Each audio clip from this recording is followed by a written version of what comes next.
प्रणाम भैया। खुश रह। प्रणाम बाबूजी। खुशी रह। प्रणाम। ए हट चल चल भीतर प्रणाम करिए चल। फगुआ बा 2 साल पर बबुआ बाहर से आयल ह। तो खाली एकरे ला फगुआ बा, हमरा ला ना। कोनो करम करबा तब न फगुआ मनैबा और जाके लकड़ी सरियावा और धोल बा सब। जा आओ सरवा आओ। रे ई तो साला बैटिंग करे लगलो। इधर आ तू छोरो मार। मार तोरी बहन करा था मार।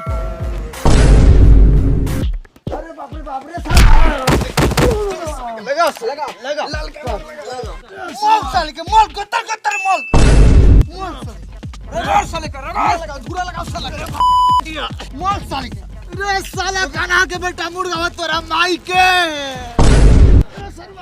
होली है होली है भाई होली है।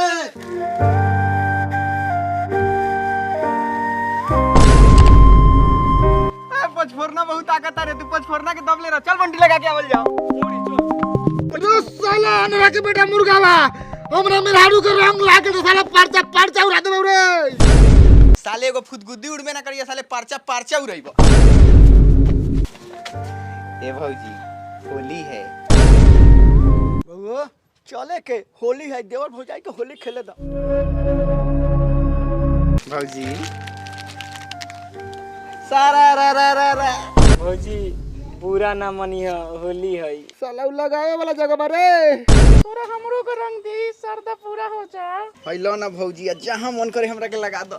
भौजी तनी केसवा हटाव, घेट में लगावे दो। रे करिया की रे माजे ले बता रे भोसरी तोरा के तलाक न दे देबौ रे।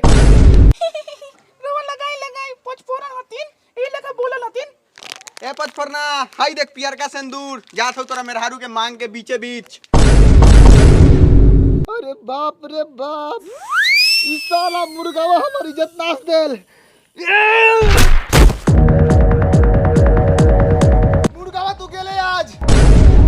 रे मुर्गावा पचफोरना में तू बास लेके तो मार दी का? आवे दे सरवा तू मांग टिक देले इतना ही मत मार तो। अरे बाप रे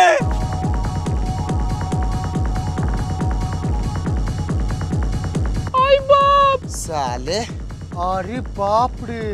रे साला सब जल्दी उठा के ले चलो, डॉक्टर कनी ना तो मर जतई। उठाओ रे